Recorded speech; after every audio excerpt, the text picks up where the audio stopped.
Hello, how are you doing today? A few years ago, a friend of mine recommended that I watch the anime called Death Note. I didn't really watch anime at that time, so I gave it a try and I immediately liked it. If you don't know the story already, it follows the story of Light Yagami, who one day finds a Death Note dropped by the Shinigami Ryuk. In this notebook, he can write the names of people who then die within 40 seconds of a heart attack or by other causes if specified. With this notebook, he justifies his actions to cleanse the world of all evil and become a living god, referring to himself as Kira, until he is challenged by Al, an investigator who wants to take him down by any means necessary. A cat and mouse game then unfolds between them, as both sides constantly try to outsmart each other. It was a very interesting and exciting show that kept me on the edge of my seat. I just recently began reading the manga since I had never read it before and wanted to see the differences. I remembered that there is a two-part OVA called Death Note Relight, Visions of a God, and Death Note Relight, L's Successors, which recap the important parts of the series. It was created as a condensed feature-length director's cut of the anime, designed to offer longtime fans a fresh perspective and a new animation without requiring them to watch the full 37 episode run. Today we will take a deeper look into it, so let's dive in. The first part begins in the Shinigami realm, where an unnamed Shinigami is seeking out Ryuk, the Shinigami who gave the Death Note to Light Yagami. When he finds him, he complains that the Shinigami realm is boring and that he is in search of a good story. The unnamed Shinigami offers Ryuk an apple in exchange for hearing his story. Ryuk accepts the apple in return for telling his tale. He then summarizes the first half of the Death Note anime series, covering Light obtaining the notebook, beginning his campaign of killing criminals, and L's investigation into him up until L's death. Ryuk then pauses his story and as he reflects on Light, mentions that Light wasn't a god back then, and that he was something else entirely. After this, the unnamed Shinigami leaves, presumably heading to the human world. The OVA mostly reuses original scenes from the anime, but it also includes some new or altered content.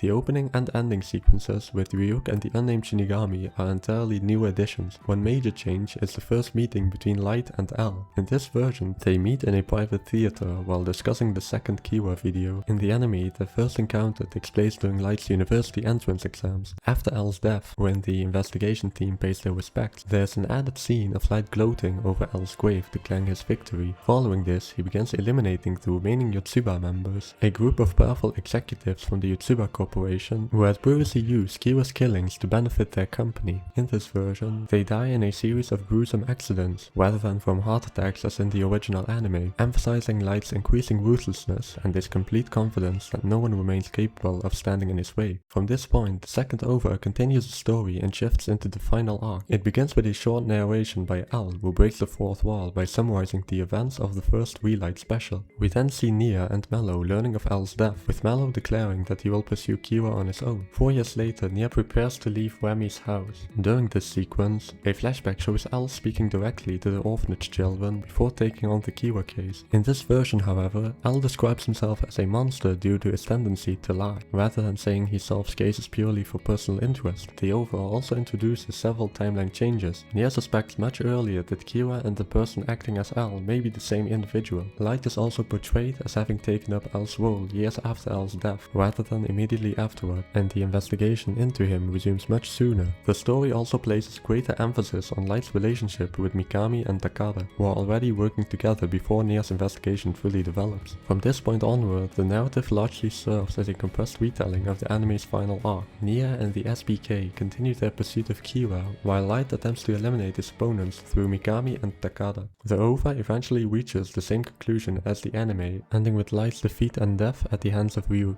A post-credit scene then shows the Kira investigation task force discovering Light's body in a warehouse sometime after Ryuk has written his name in the Death Note. The scene fades back to Ryuk flying away and ends with a line echoing the rule from the manga chapter Finis: once dead, they can never come back to life. When it comes to recommending the OVAs before the anime, I wouldn't. Many important details are not included. Several of the mind games and investigations between Light and L are shortened or left out entirely. Smaller character moments that help develop members of the task force are also trimmed down, particularly in the Yotsuba arc. This causes certain plot developments to feel much faster than in the original anime. The second OVA has a similar issue. While it covers the conflict between light, near and mellow, much of the detailed planning and psychological warfare from the anime is omitted or compressed. Mellow in particular receives less focus, which makes his role in Kira's downfall feel less impactful than in the original series. Several SPK and near investigation scenes are also simplified, making the final arc move at a noticeably quicker pace. The OVAs sometimes lose the slow building tension that made the anime so engaging in the first place.